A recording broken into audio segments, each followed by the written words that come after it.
비트코인이 7억은 간다고 볼 수 있는데요. 이게 솔직히 무슨 소리냐 싶으시겠죠? 근데 이 영상을 보면 생각이 바뀔 수도 있습니다. 네, 비트코인 가격이 좀 계속 올라가고 있어서 지금 8,300만 원 정도? 영상을 찍는 시점에서 그 정도까지 올라갔고, 아마 지금부터는 확실히 리테일 수요도 조금씩 들어오는 것 같아요. 여기저기 가서도 비트코인 얘기를 하는 것 같고, 그래서 앞으로는 이제 좀 더 시작이지 않을까라고 보고는 있는데, 그래서 이게 지금 과연 어느 정도 수준일까요? 아마 이 영상을 보는 많은 분들이 비트코인 ETF가 생겼다는 거는 아실 겁니다. 이제 특히 미국에서는 비트코인 ETF로 거래가 가능하고 거기로 계속 돈이 들어오고 있는 상황인데, 이게 좀 대표적으로 골드 ETF, 그러니까 금 ETF랑 좀 비교해서 볼 수 있거든요. 근데 지금 비트코인 ETF가 생긴 뒤로 봤을 때는 금 ETF로는 돈이 빠지고 있고 비트코인 ETF로는 돈이 좀 들어오고 있습니다. 그래서 이런 대비가 갈수록 좀 심해지는 거 아닌가 얘기가 많이 나오고 있어요. 특히 비트코인은 골드를 좀 대체한다는 성격을 많이 가지고 있는 자산이기 때문에, 그러면 금의 시가총액을 어느 정도로 가져올까라는 의문이 좀 생길 수 있겠죠. 실제 금이랑 비트코인 시가총액을 비교해보면 금이 한 14 트릴리언 달러 정도 하고요. 그러니까 단순히 1달러가 1,000원 정도라고 계산을 했을 때 한 14조 원 정도를 금이 가격을 받고 있고, 비트코인이 한 1.2조 원 정도로 거래가 되고 있어요. 지금 가격에 말입니다. 그래서 지금 비트코인이 금 시가총액의 한 8% 정도, 8.5% 정도를 차지하고 있습니다. 이제 막 ETF에 유출 유입이 생기고 특히 금 ETF가 비트코인으로 조금 대체되는 것 같은데, 그런 관점에서 봤을 때 아직 시가총액이 비트코인이 8.5%라는 거는 이런 변화가 좀 시작된다라고 좀 볼 수도 있겠고요. 그리고 ETF가 생기니까 좀 여러 가지 변화들이 좀 포착되고 있는데, 가장 큰 것 중에 하나가 이 기관 자금들이 들어오고 있다는 겁니다. 지금 이 뉴스로 보는 칼슨 그룹이 미국에 있는 그 투자 자문사, 그러니까 RIA라고 하죠. Registered Investment Advisor라고 하는 한국으로 치면 투자 자문사를 지칭하는 그룹인데, 얘네들이 그 투자 자문사들을 한테 연결을 해주고 수수료를 받는 그런 비즈니스 모델을 갖고 있습니다. 그런데 이제 칼슨 그룹이 이 투자 자문사들을 겨냥해서 BTC 현물 ETF를 제공하기로 했다고 하죠. 그런데 이 투자 자문사들이 갖고 있는 자금의 전체 금액이 얼마냐? 거의 비트코인 시가총액과 유사한 수준입니다. 1.4 트릴리언 달러인데 아까 비트코인 시가총액이 1.2 트릴리언 달러라고 말씀드렸죠.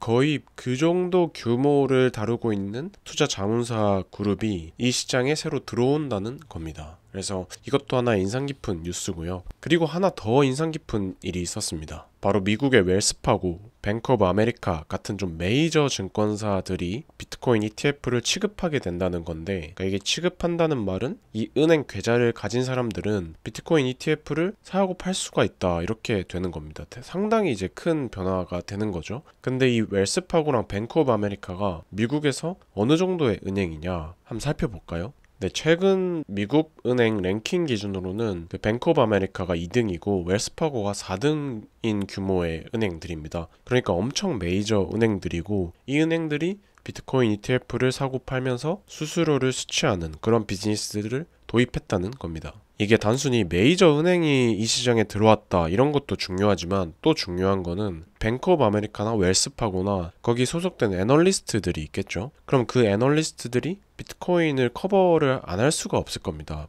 대체 투자의 일부로서 볼 수도 있을 것이고, 크립토를 아예 그냥 새로 신설 부서로 만들 수도 있고, 이렇게 메이저 금융기관에서 애널리스트들이 다루게 되면 그거를 보는 자산운용사들이 생길 거고, 그 자산운용사의 기관 자금이 들어올 수 있게 되면서 이게 점점 더 메이저 금융권에 좀 인식이 확산되는, 그런 인정이 늘어나는 그런 단계가 좀 시작됐다고 볼 수 있겠는데요. 이렇게 그 소속 애널리스트들이 비트코인이나 크립토를 커버를 해야 되는 이유는 그런 자산운용사 상대로 비즈니스를 하는 것도 있겠지만, 일단 당장 자기 회사에서 ETF로 비트코인이 거래되고 있기 때문에 그 수수료를 얼마나 나오냐, 수수료 매출액이 최대한 많이 나오게 하려면 아무래도 리서치 기관들이 지원을 해줘야 되는 거거든요. 그래서 아마 이렇게 확산이 좀 되지 않을까 싶고요. 그리고 또 하나 인상 깊게 봐야 될 거는 그 JP 모건이나 시티그룹, 골드만삭스, 모건 스탠리 이런 다른 메이저 금융기관들도 이미 웰스파고나 뱅크 오브 아메리카가 BTC를 다루기 시작했으니까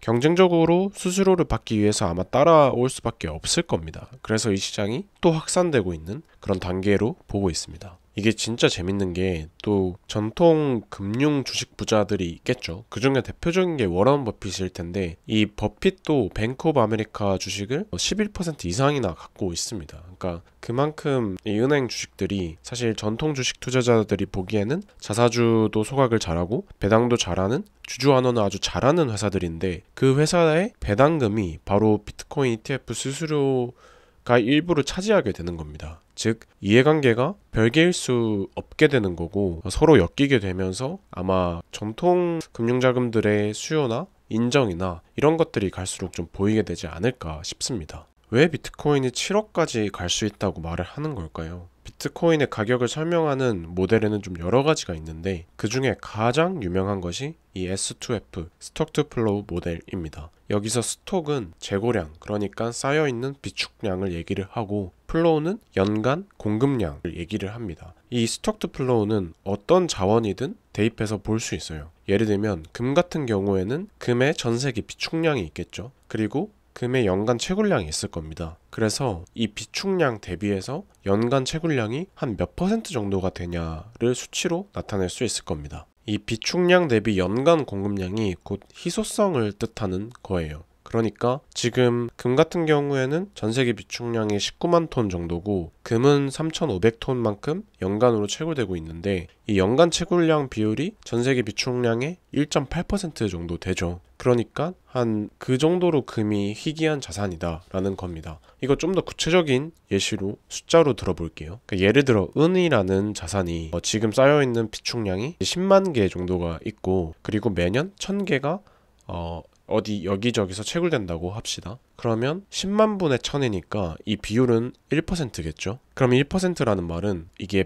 100년, 그러니까 100개? 100년이 있어야 지금 비축된 양을 커버가 충분히 된다는 뜻입니다. 그래서 1%라는 것 자체가 어느 정도로 희귀함을 나타내냐라는 걸 나타내는 대표적인 수치입니다. 이거를 다른 자산으로 봤을 때 실제 은이 한 35% 정도 하고요. 금이 1.8%, 다이아가 5%, 그리고 비트코인이 지금 수준으로 1.8% 정도 하고 있습니다.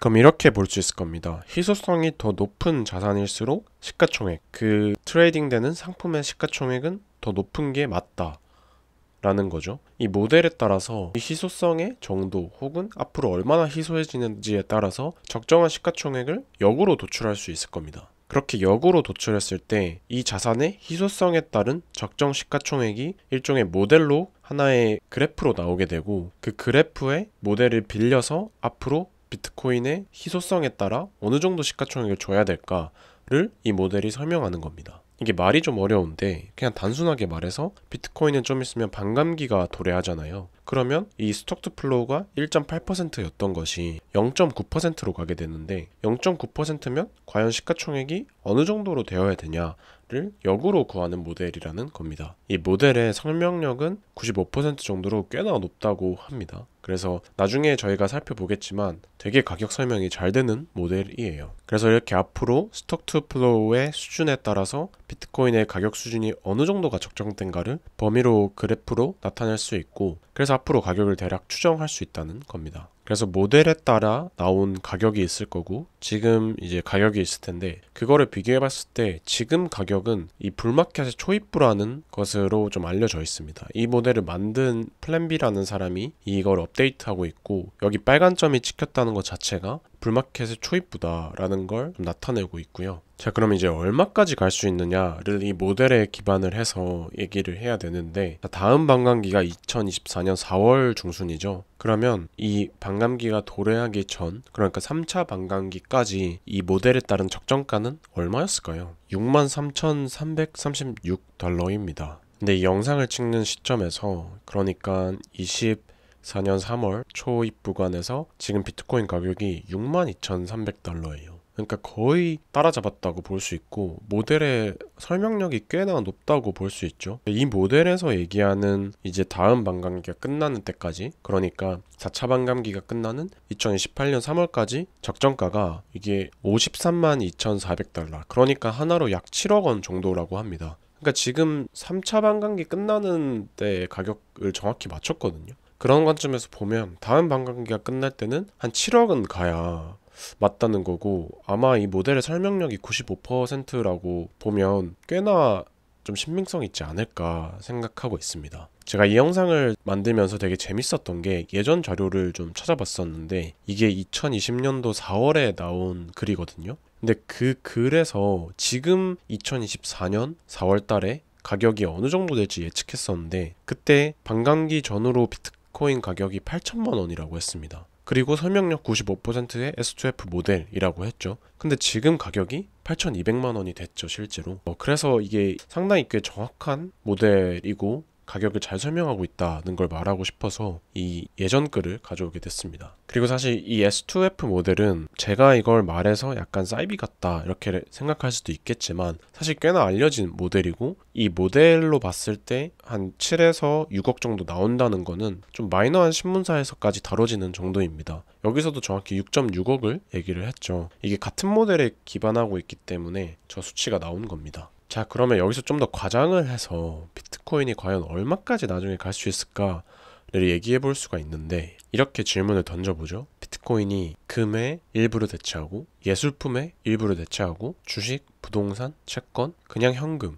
일부를 대체한다면 과연 얼마까지 가져올 수 있을까? 그리고 가져온다면 지금 몇 배가 더 튀게 될까? 이런 생각을 할 수 있잖아요. 아까 금을 얘기했을 때 지금 비트코인이 금의 한 10% 정도를 차지한다고 했어요. 그리고 ETF의 플로우 수치를 봤을 때 금 ETF에서 자금이 빠졌던 게 지금 비트코인 ETF로 많이 지금 증가하고 있는 상황인데, 이런 추세가 만약에 계속되고 다른 자산군까지 비트코인 ETF가 어느 정도 대체를 하게 된다면 과연 어느 정도까지 대체를 할까라는 거죠. 그래서 비트코인 맥시멀 리스트들은 이거를 전체 자산군 시장을 한 900 트릴리언 달러, 그러니까 900경 정도로 보는 거죠. 900경 정도의 시장에서 금을 50%까지 대체하고 차는 한 5%, 순수 예술은 한 5%, 그리고 주식, 부동산 등은 한 15%를 가져오자. 그리고 채권이나 예적금, 현금 같은 거에서 한 30%만 자금을 빨아들인다면 이게 200경까지 오를 수 있다는 겁니다. 지금 이제 1경이기 때문에 200배가 오를 수 있다는 게 이들의 논리로 나오고 있죠. 그러면 지금 가격이 한 165억까지는 올라가야 되니까 상당하네요.